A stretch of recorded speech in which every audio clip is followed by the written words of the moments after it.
अस्सलामुअलैकुम स्टूडेंट्स। आज हम नाइन्थ क्लास की फिजिक्स के चैप्टर नंबर 3 का लेक्चर नंबर 2 जो है वो पढ़ेंगे, जो कि पेज नंबर 59 और 60 पर मौजूद है। और आज जो हम टॉपिक स्टार्ट करेंगे वो है लॉज ऑफ मोशन। मोशन के बारे में लॉज, कवानीन जो कि न्यूटन ने पेश किए, और न्यूटन ने 3 लॉ जो हैं वो मोशन के बारे में बताए। और आज का हमारा टॉपिक है first law of motion. First law of motion जो है वो बेसिकली तब उस सिचुएशन को डील करता है जब किसी बॉडी पर कोई नेट फोर्स एक्ट नहीं करती। When no net force acting on the body, जब ये कंडीशन होती है, उस कंडीशन में, उस सिचुएशन में फर्स्ट लॉ ऑफ मोशन जो है वो एप्लीकेबल है। No net force acting on the body, मैं आपको रिवाइज करवाता चलूं कि नेट फोर्स जो है वो बेसिकली किसी भी बॉडी पर एक्ट होने वाली तमाम फोर्सेस का सम है या रिजल्टेंट है। ठीक है जी।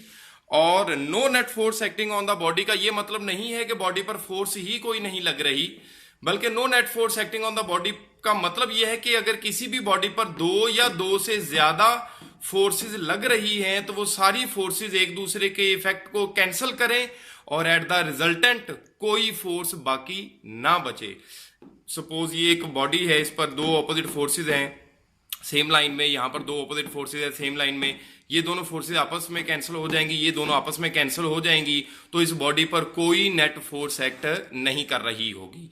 इस सिचुएशन को डील करता है फर्स्ट लॉ ऑफ मोशन।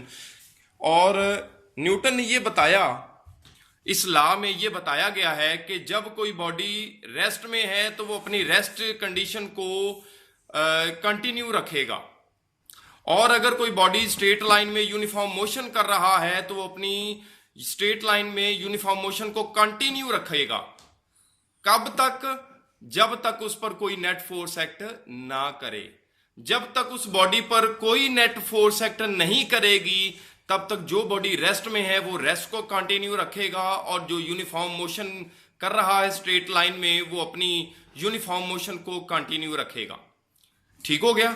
इसकी हम डेफिनेशन यू बना सकते हैं, a body continues its state of rest और of uniform motion in straight line provided no net force act on the body. कि अगर किसी बॉडी पर कोई नेट फोर्स एक्ट ना कर रही हो तो वो बॉडी अपनी रेस्ट की स्टेट को या स्ट्रेट लाइन में यूनिफॉर्म मोशन को कंटिन्यू रखता है।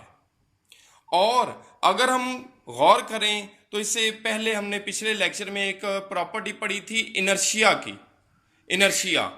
इनर्शिया में क्या बताया गया है कि इनर्शिया किसी बॉडी की ये ऐसी प्रॉपर्टी है जो कि जब उस बॉडी की रेस्ट पोजीशन को या यूनिफॉर्म मोशन को चेंज करने की कोशिश की जाती है तो वो बॉडी उस चेंज को रेजिस्ट करता है।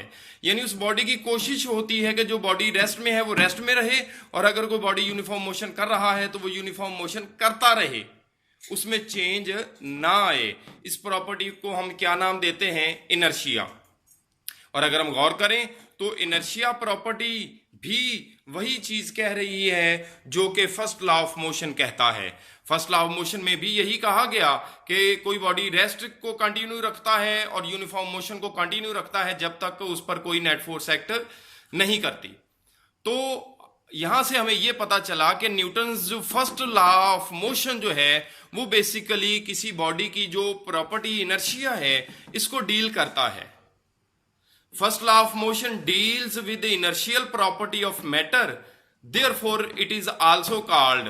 यही वजह है चूंकि फर्स्ट लॉ ऑफ मोशन जो है वो किसी बॉडी की इनर्शिया प्रॉपर्टी को डील करता है, यही वजह है कि फर्स्ट लॉ ऑफ मोशन को एक और नाम दिया गया लॉ ऑफ इनर्शिया। तो जब भी बेटा आपको क्वेश्चन आ जाए लॉ ऑफ इनर्शिया का तो इसका मतलब क्या होगा? First law of motion.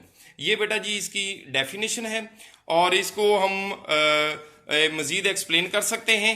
और एक्सप्लेनेशन ये है कि अगर कोई बॉडी रेस्ट में पड़ा हुआ है तो वो रेस्ट में ही पड़ा रहेगा जब तक हम उस पर कोई नेट फोर्स नहीं लगाते, और अगर कोई बॉडी यूनिफॉर्म मोशन कर रहा है स्ट्रेट लाइन में तो वो यूनिफॉर्म मोशन करता रहेगा स्ट्रेट लाइन में जब तक उस पर नेट फोर्स एक्ट नहीं करती।